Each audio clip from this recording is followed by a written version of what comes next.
저는 한번 개인적으로 생각해 봤습니다. 20년이라는 시간이 결코 짧은 시간이 아닙니다.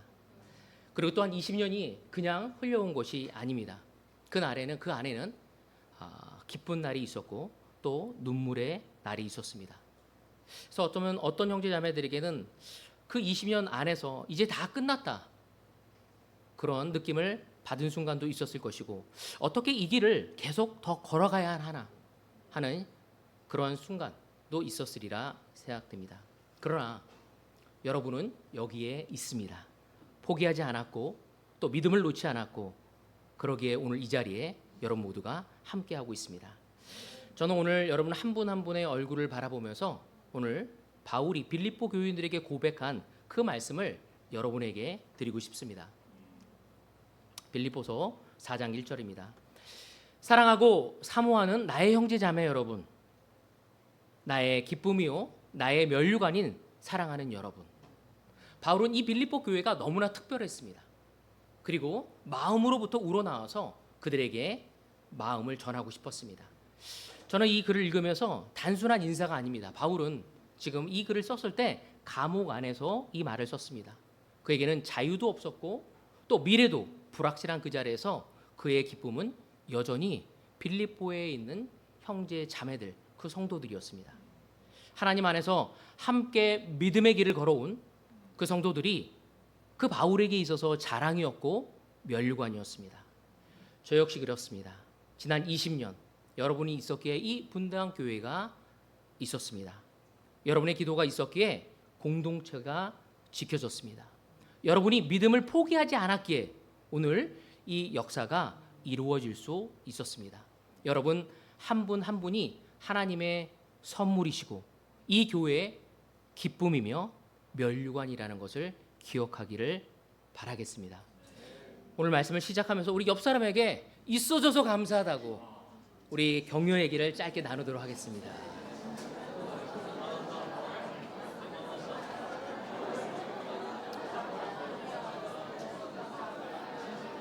문기야, 있어줘서 감사하다.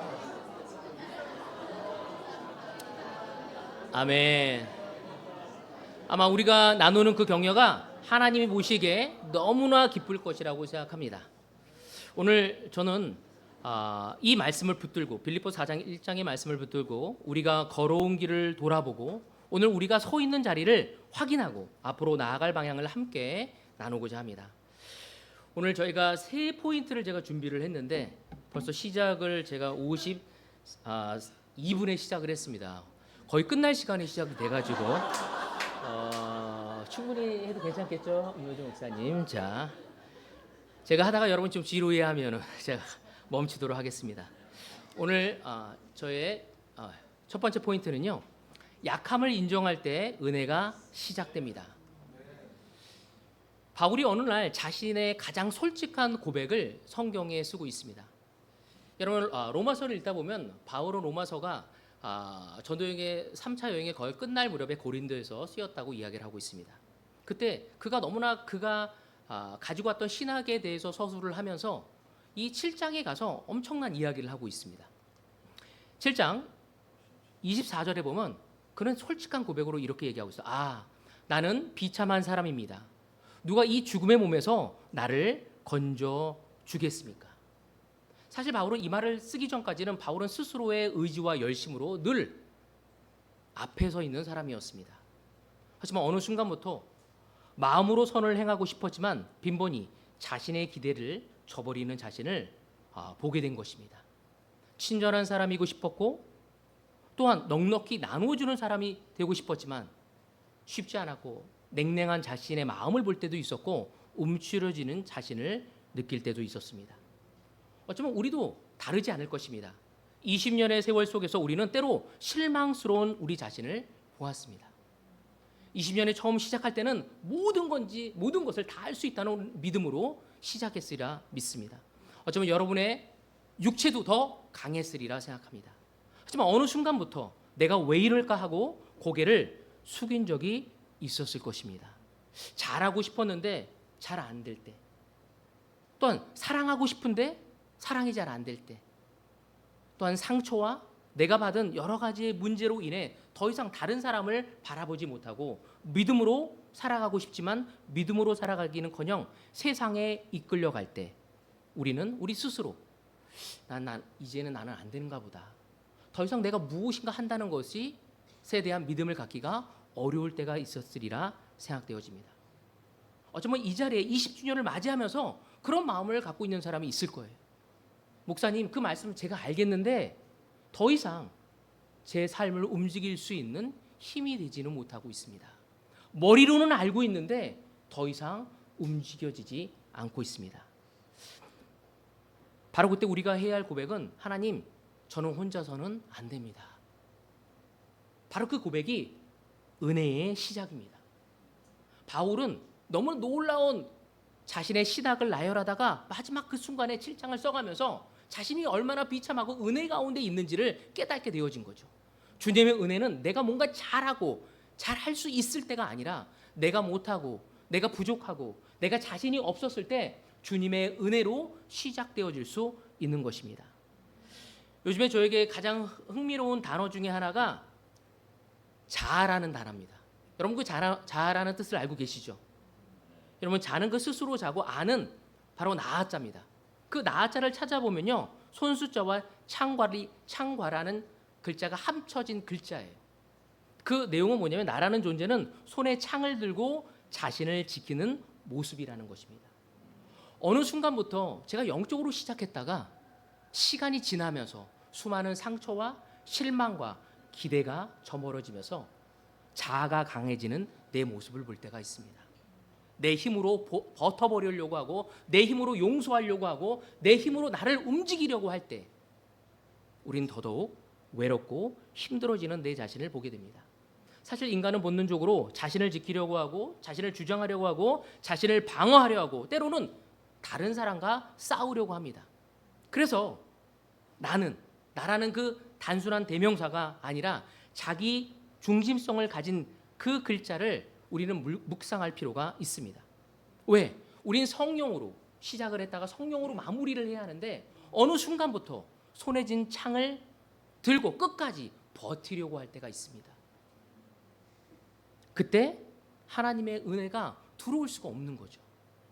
여러분 20년 정도 되었을 때 우리 안에는 수많은 상처와 기대를 저버린 많은 아픔들이 우리 마음속에 있습니다. 그때 하나님은 그 갈라진 틈을 통해 그 여백을 통해 하나님의 은혜가 스며들어서 우리는 다른 사람이 되어질 수 있는 것입니다. 우리 자아를 비로 내려놓을 때 하나님의 은혜로 우린 새로운 길을 걸어갈 수 있게 되는 것입니다. 바울은 절망 속에서 비로소 하나님의 은혜를 만나게 된 것입니다. 바로 마음이 깨진 그 틈을 통해서 하나님의 빛이 스며들게 된 것입니다. 바로 이 분당교회, 어쩌면 우리 안에 수많은 그런 금들, 갈라진 틈들, 그 크랙들을 주님의 은혜로 채워야 할 시간이 온 것입니다. 여러분 이거 뭔지 아시죠? 그 일본에 있는 도자기인데 킨츠키라고 합니다. 아주 귀한 그릇이었죠. 그래서 시간이 가서 그것이 깨지고 낡게 되어진 거예요. 그때 16세기, 17세기에 귀한 손님들이 왔었을 때 금으로 다시 이거를 만들어서 사용한다고 합니다.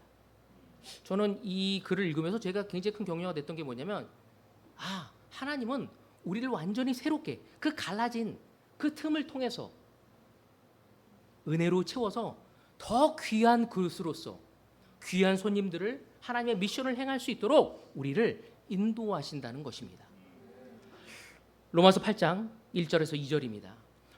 그러므로 그리스도 예수 안에 있는 사람들은 정죄를 받지 않습니다. 그것은 그리스도 예수 안에서 생명을 누리게 하는 성령의 법이 당신을 죄와 죽음의 법에서 해방하여 주었기 때문입니다. 아멘. 믿음의 사람은 실패와 좌절이 없는 사람이 아닙니다. 바로 은혜를 붙드는 사람입니다. 완벽해서 우리가 여기까지 온 것이 아닙니다.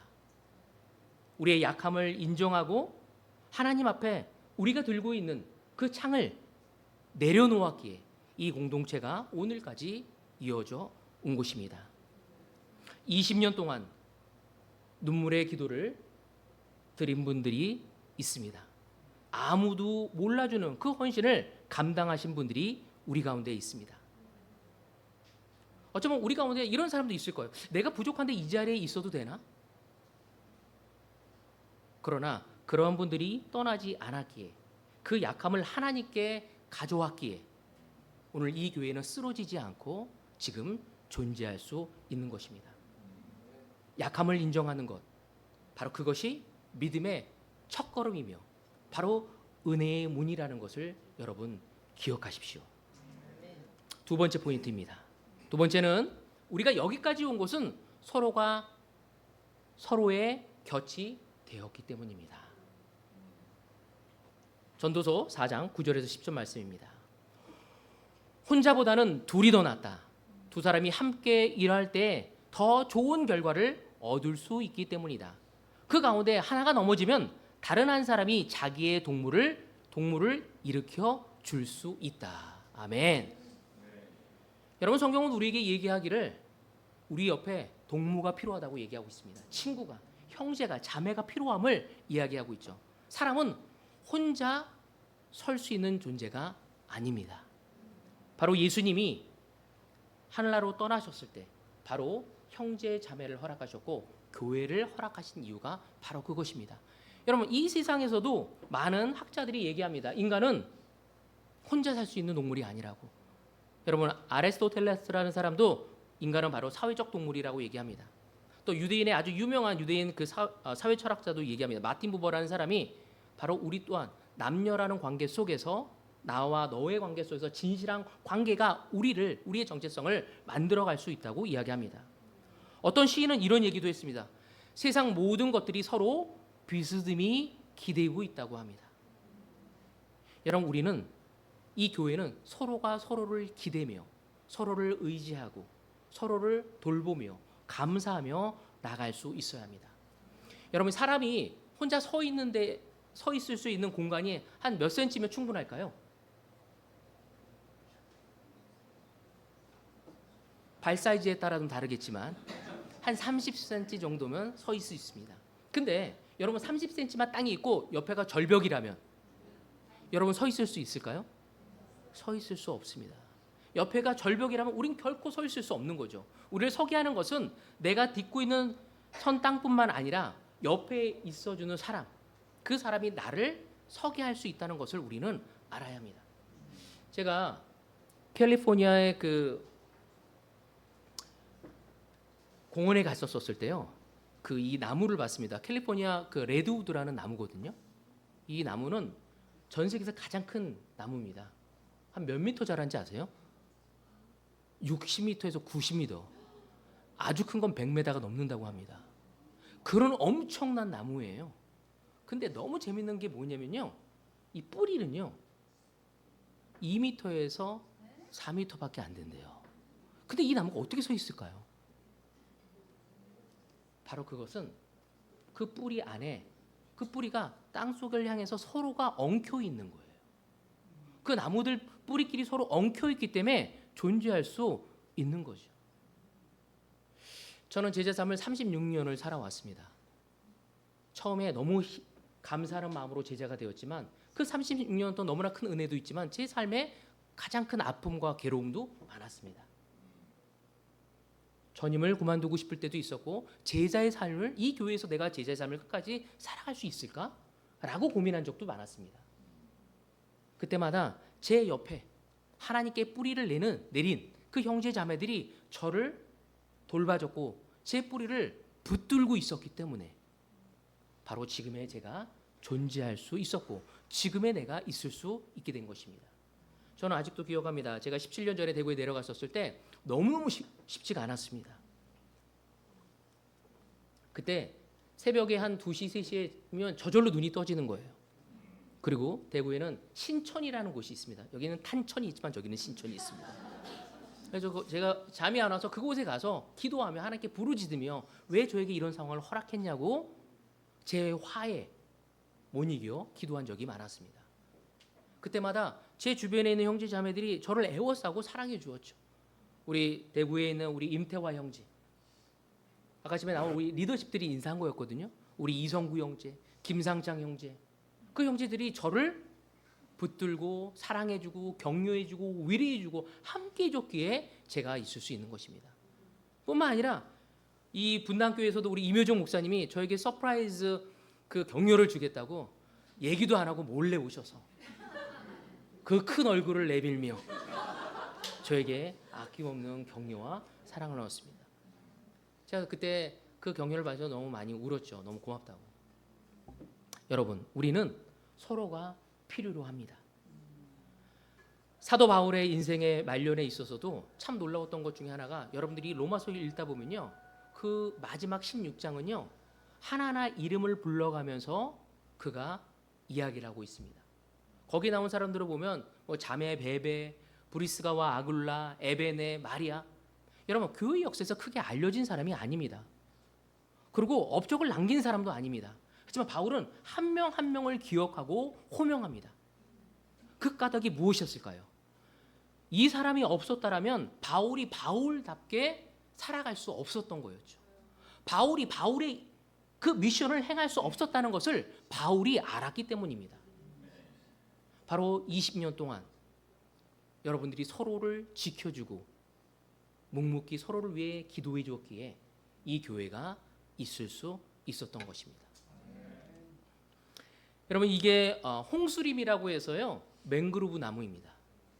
여러분, 이거는 인도네시아 또 말레이시아, 호주 이런 데 굉장히 많다고 하더라고요.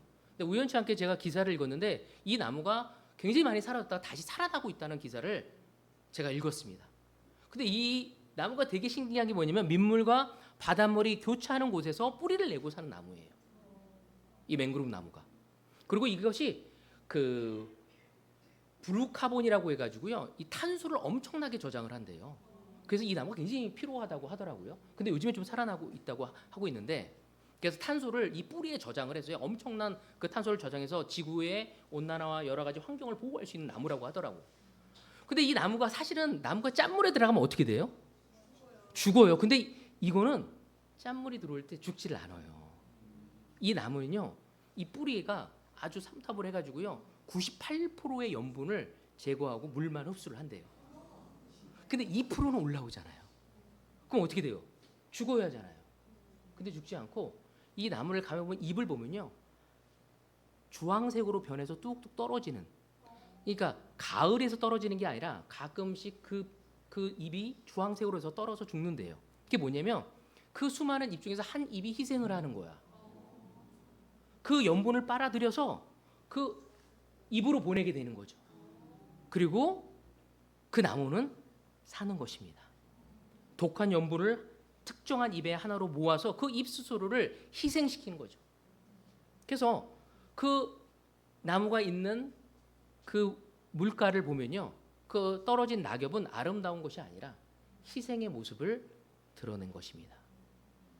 어쩌면 이 분당교회에서도 이 맹그로워 나무와 같은 분이 너무 많이 계십니다.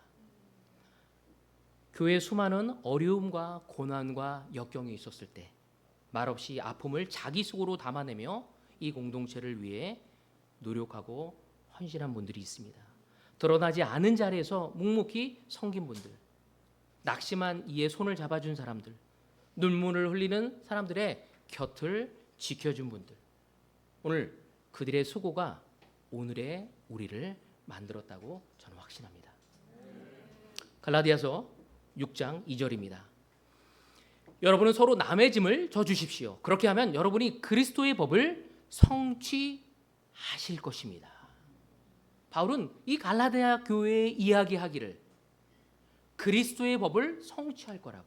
이 그리스도의 교회가, 이 분당 그리스도의 교회가 그리스도의 법을 성취하는 방법이 무엇인지 서로 남의 짐을 져주는 것이라고 얘기하고 있습니다. 목사님이 여러분의 짐을 져주듯이 여러분 또한 목사님의 짐을 져주셔야 합니다. 여러분의 바이블떡의 형제 자매들의 짐을 함께 져줌을 통해 우리는 그리스도의 법을 성취하게 될 것입니다. 교회는 건물이 아닙니다. 교회는 프로그램이 아닙니다. 교회는 서로 비스듬히 기대어 서 있는 하나님의 가족입니다. 오늘 이 자리에 앉아 있는 모든 분들이 그 수고를 감당하셨기에 하나님은 오늘 우리에게 20주년을 되어지면서 큰 선물로 너희들의 기쁨이고 면류관이 무엇인지 바로 서로라는 것을 알아야 한다는 것을 우리에게 전하고 있는 것입니다. 세 번째, 빨리 끝내도록 하겠습니다. 세 번째는 이제 다시 주님의 꿈을 꿈고 앞으로 나아갑시다. 우리는 첫 번째 하나님의 은혜를 깨달아야 한다고 얘기했죠. 두 번째 뭐 한다고요? 우리가 이 자리에 있는 건 서로가 곁이 되어줬기 때문에 내 옆에 친구와 동무가 있었기 때문이라고 얘기했습니다. 이제 하나님은 우리에게 꿈을 가져가야 할 것을 이야기하고 있죠. 빌립보서 4장 4절에 보면은 주님 안에서 항상 기뻐하십시오. 다시 말합니다.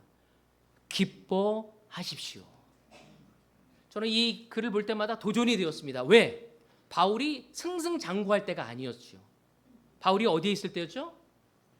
감옥에 있었을 때 이런 이야기를 합니다. 조건에서 기뻐하는 것이 아닙니다. 내 주식이 대박이 터져서 기쁜 것이 아닙니다.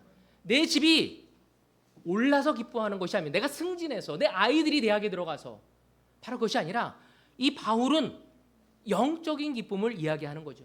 내면에 하나님의 은혜의 강물이 솟구치기 때문에 기뻐할 수 있다고 얘기하고 있습니다. 바로 기쁨은 환경의 산물이 아니라는 것입니다. 바울이 우리에게 얘기하고 있는 거죠. 하나님을 동행하는 사람의 표식이 바로 기뻐하는 것입니다. 여러분, 20주년 이걸로 우리 마무리할 건가요? 왜 대답이 없으십니까? 마무리할 것입니까? 아니잖아요. 20주년은 끝이 아닙니다.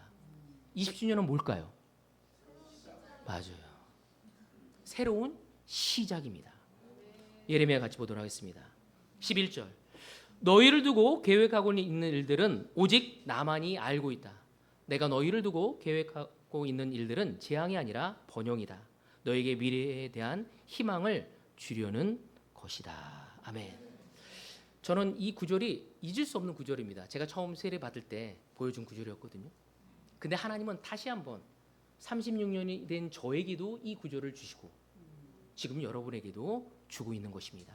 하나님은 우리에게 아직 끝나지 않은 이야기를 가지고 계십니다. 나이가 들어도 꿈이 끝난 것이 아닙니다. 제가 틴트 세례를 받았거든요. 지금 이제 흰머리가 성성해서. 그렇지만 하나님은 지금도 저에 대한 꿈을 갖고 계십니다. 여러분, 하나님은 여러분에 대한 번영과 희망에 대한 계획을 가지고 있습니다. 교회 역사가 오래되었다고 사명이 끝난 것이 아닙니다.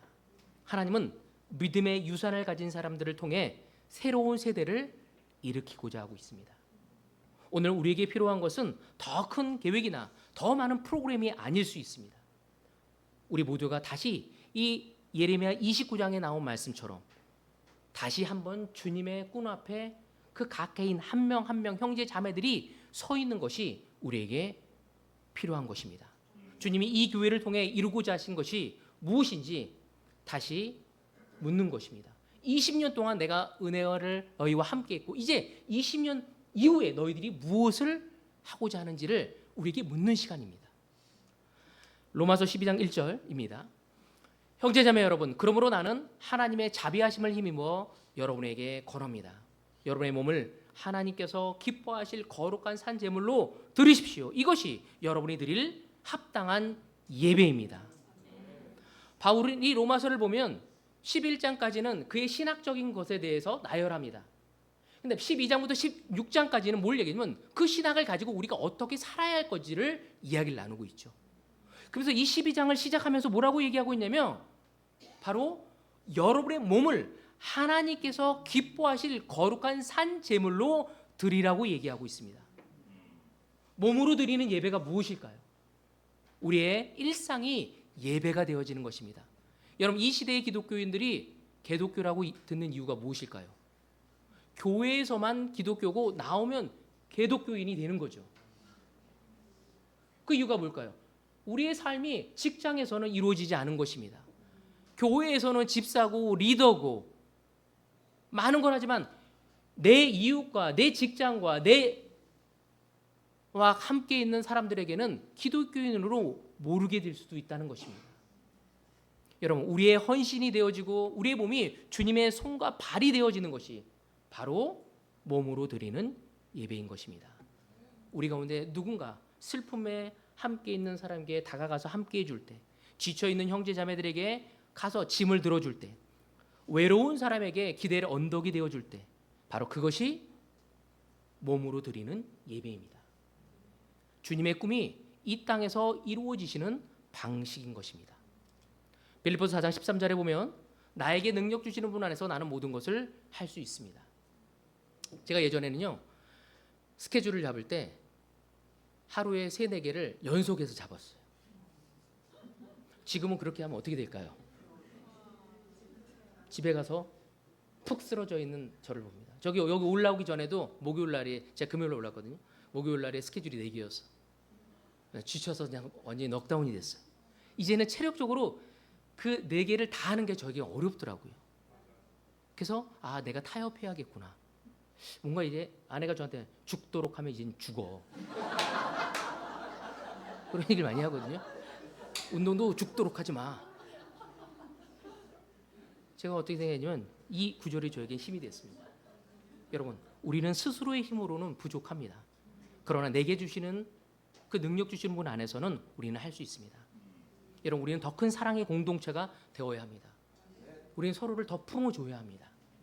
더 많이 용서해야 합니다. 더 많이 섬겨야 합니다. 더 많이 복음을 전해야 합니다. 빌립보서 4장 1절에 보면 그러므로 사랑하고 사모하는 나의 형제자매 여러분, 나의 기쁨이요 나의 면류관인 사랑하는 여러분, 이와 같이 주님 안에서 굳건히 서 계십시오. 제가 이 얘기가 병요가 된 게 이 굳건히 서 계십시오라는 헬라어로 찾아보면 스테코라는 단어입니다. 요즘에는 헬라어도 잘 써야 돼. 다 찾아보더라고요. 제가 그래서 찾아봤습니다. 이게 뭐냐면 단순히 서 있으라는 것이 아닙니다. 이 스테코라는 단어는요, 전쟁터에서 방패를 맞들고 대열을 갖추어 굳건히 서 있는 명령이에요. 여러분, 대열이 흩어지지 않고 무너지지 않고 함께 서 있으면 우리는 이길 수 있습니다. 여러분, 영화 300을 보셨죠? 안 보셨습니까? 저는 지금도 종종 봅니다. 왜? 그 300이 너무 멋있어서. 저를 그렇게 만들려고 한 건 포기를 했고 이 스피릿으로나마 그렇게 쓰려고 합니다.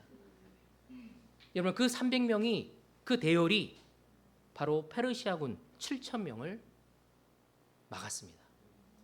말이 안 되는 전쟁이었죠. 여러분, 브레이브하트라는 영화를 좋아하십니까? 저는 좋아합니다. 바로 스코틀랜드와 잉글랜드의 전투였죠. 거기에 나오는 그 윌리엄 웰리스를 저는 좋아합니다. 그들이 변변치 않은 무기를 들고 진짜 자유를 위해 대열을 갖추고 싸웠었을 때 그들은 놀라운 승리를 거두게 됩니다.